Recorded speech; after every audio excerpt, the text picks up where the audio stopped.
आपने अपने जीवन पर ऑथोराइज वर्क को लागू नहीं किया। आपने अपने जीवन पर अपने आप को काबू में नहीं रखा। आपने अपने जीवन पर अपने वर्क को काबू में नहीं रखा। समझ रहे हो कि नहीं? हालेलुया।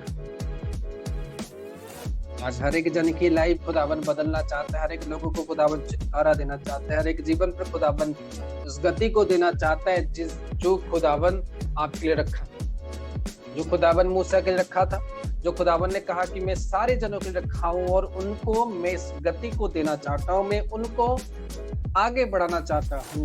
बोला मैं।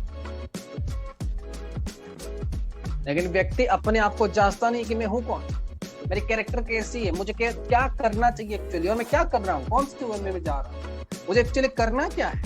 मैं इसीलिए बोलता, जब परमेश्वर में जाते हो सबसे पहले व्यक्ति को अपने आप के बारे में सोचना होता है। कोई और क्या कर रहा है उसको देखना नहीं होता, मुझे अपने बारे में सोचना है।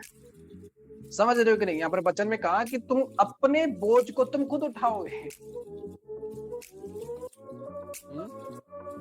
मैं आपको एक उदाहरण दे रहा हूँ। आप जा रहे हो कोई गाड़ी में या फ्लाइट मान लो या स्टेशन में जा रहे हो और आपके पास काफी सामान है।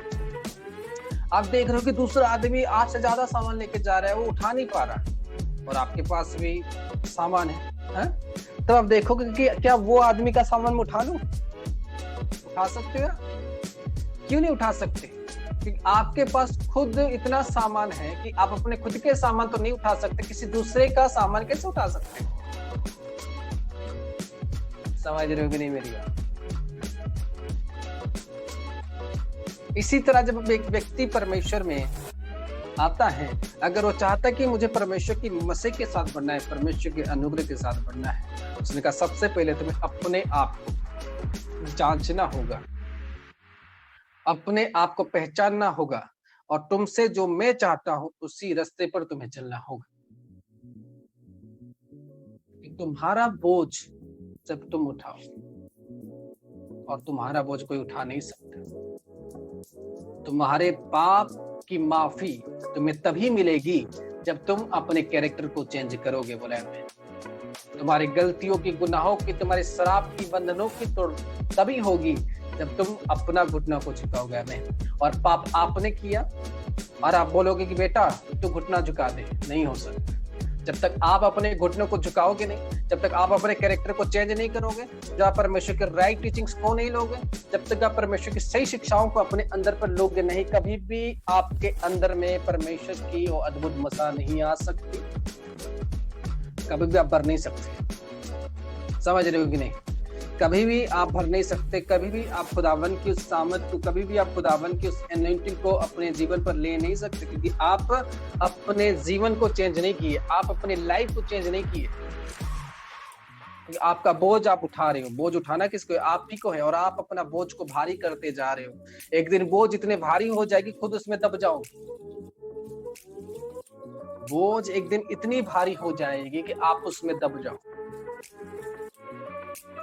हर एक को अपना बोझ उठाना है। अगर आप परमेश्वर के अकॉर्डिंग चल रहे हो, परमेश्वर के काम कर रहे हो, तो आप परमेश्वर की बोझ उठाओगे और उसमें आपको एंजल्स मदद करेंगे।